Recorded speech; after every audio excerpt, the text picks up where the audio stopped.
datang di Museum Negeri Lambung Mangkurat Banjarbaru, Provinsi Kalimantan Selatan. Museum ini diresmikan pada 10 Januari 1979 oleh Menteri Pendidikan Bapak Profesor Dr. Daud Yusuf. Di bangunan yang berarsitektur lemah hubungan tinggi ini, kita dapat menyaksikan berbagai peninggalan sejarah serta budaya-budaya Kalimantan Selatan. Keramik di Kalimantan Selatan berasal dari hubungan antara Kerajaan Cina dan Kerajaan Daha.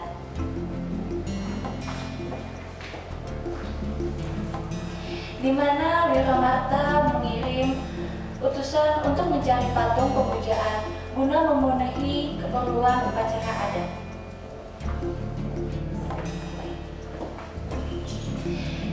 Di sini kita dapat melihat cara proses pembuatan keramik di Indonesia, khususnya di daerah Singkawang. Dan ini adalah contoh keramik-keramik peninggalan dari Kerajaan Cina.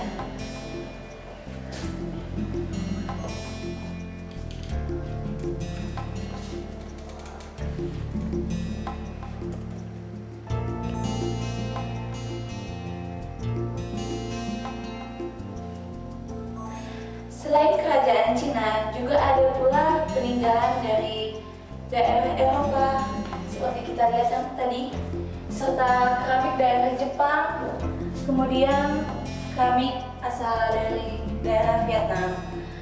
Kemudian di sini bisa kita lihat, contohnya saja ini adalah tempayan dibuat di negara Cina pada masa dinasti Qing pada abad ke-19.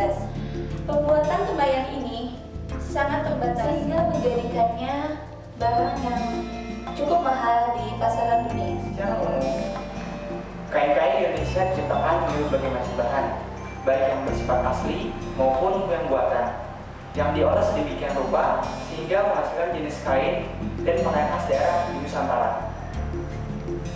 Khususnya di daerah Kalimantan Selatan, terdapat dua tipe cara pembuatan kain. Yang pertama dengan cara tenun, yang biasanya menghasilkan jenis kain seperti tapis tauman yang biasanya dipakai dalam upacara-upacara adat karena dipercaya mempunyai kekuatan magis. Dan yang kedua, dengan cara disiram atau dicelup yang biasanya menghasilkan jenis kain seperti kain sasirangan yang biasanya digunakan dalam upacara-upacara resmi pemerintahan. Ini adalah artefak pelukis terkenal dari Kalimantan Selatan yang bernama Gusti Soeharto. Beliau lahir pada tanggal 7 Juni 1925 dan beliau wafat pada tanggal 16 Februari 1951. Dan inilah hasil karya beliau.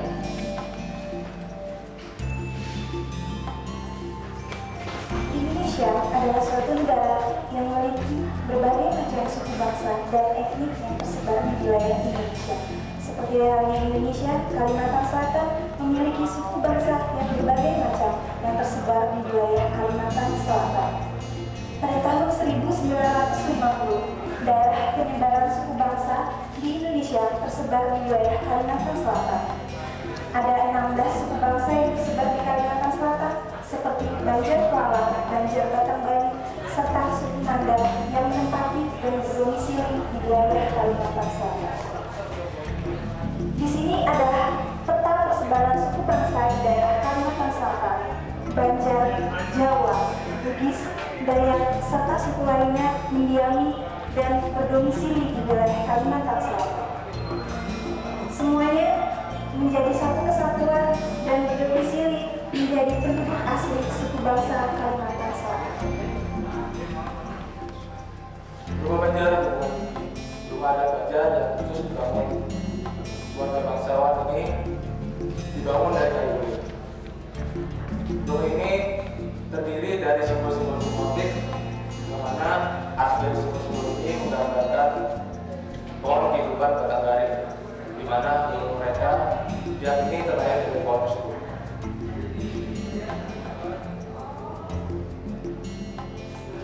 Selain rumah Banjar hubungan tinggi, ada juga 9 tipe lainnya. Inilah tempat untuk memasak bagi orang Banjar yang biasa disebut bedapura. Akan tetapi untuk daerah hulu sungai biasa disebut padu dan jurung. Pakaian pengantin Kalimantan Selatan ada dua macam. Yang pertama, Bagajar Gamoli dan Mbak Amal Ganoli. Bagajar Gamoli biasanya digunakan oleh saat pengantin batakai pada zaman Buddha dan Hindu. Sedangkan Ba'aba Galuh biasanya dipakai oleh masyarakat Kalimantan Selatan pada zaman sekarang atau masa Islam.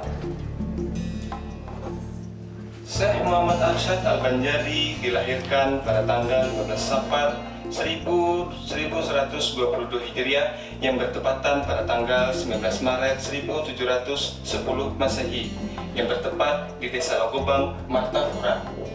Pada masa kecilnya, beliau sangatlah fasih dalam membaca Al-Quran, begitu juga dalam kesenian melukis.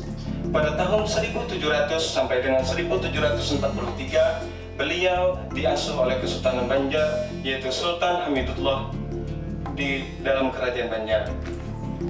Al-Quran tulis tangan Syekh Muhammad Arsyad Al-Banjari. Begitu juga dengan kitab-kitab beliau yang sangat populer di daerah Kalimantan Selatan, yaitu kitab Sabilul Muhtadin yang sangat terkenal, begitu juga menjadi sebuah nama masjid yang terletak di daerah Banjarmasin, Kalimantan Selatan. Pandulan kita adalah salah satu objek wisata alam yang terdapat di Kota Banjarbaru. Tepatnya terdapat di Desa Pumpung, Kelurahan Sungai Tiung, Kecamatan Cempaka. Pandulan ikan adalah cara tradisional masyarakat Banjar untuk mencari ikan. Biasanya dilakukan oleh beberapa orang dan dilakukan secara berkelompok.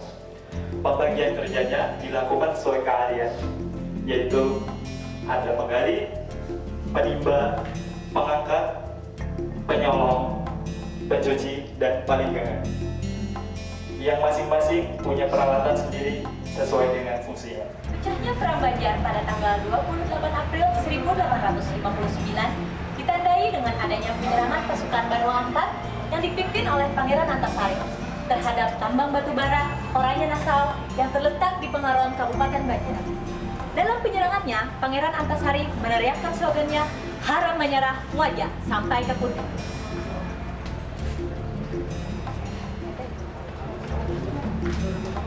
Arkeologi adalah ilmu yang belajar tentang masa lampau purbakala. Di sini saya akan menjelaskan tentang penemuan-penemuan tahapan-tahapan purbakala. Yang pertama ada layout atau ekspansi, dan yang kedua peninggalan tanah, dan yang ketiga pendekombinasian sampai dengan pemetaan. Berikut adalah hasil bukti-bukti dari arkeologi. Silsilah Raja-Raja Banjar, yaitu pada periode pertama periode Danadipa. Raja pertama adalah Pangeran Sudanata dan Putri Dinuburi. Dibuktikannya adalah penemuan Candi Agung yang berada di Amotai. Dan periode kedua yaitu periode Negara Daha. Pangeran pertama adalah Raden Sekar Sungsang, yaitu ditemukannya Candi Laras yang berada di Bandasari, Rantau. Yang ketiga yaitu periode Banjarmasin. Raja pertama adalah Pangeran Samudra. Beliau berganti nama ketika beliau bersumpah menjadi Sultan Suryansa yang kita kenal sampai saat ini. Beliau pun membangun sebuah masjid bernama Masjid Jani Sultan Suryansa yang berada di Kampung Buin, Banjarmasin. Beliau memiliki 17 keturunan hingga akhirnya menjadi Raja Tamjilubang. Tepat di halaman depan Museum Lambung Mangkurat Banjarbaru, terdapat salah satu peninggalan bersejarah berupa alat transportasi air yang sekarang sudah punah. Salah satunya adalah perahu tambangan. Perahu tambangan digunakan masyarakat Kalimantan Selatan pada zaman dahulu untuk melakukan aktivitas. Ini adalah perahu yang digunakan untuk transportasi umum, baik pengangkutan barang ataupun pengangkutan penumpang. Selain itu, di sini juga terdapat jukung sudur. Jukung sudur ditemukan pada tahun 1994 di Desa Kaluda Besar, Kabupaten Hulu Sungai Utara. Jukung ini ditemukan terpendam dalam tanah di tepi Sungai Tarasi. Dilihat dari ukurannya yang sangat besar, jukung ini dahulu dipergunakan untuk sarana pengangkutan barang. Oke, kenali negerimu, cintai budayamu, dan jangan bosan-bosan berkunjung ke Museum Lambung Mangkurat.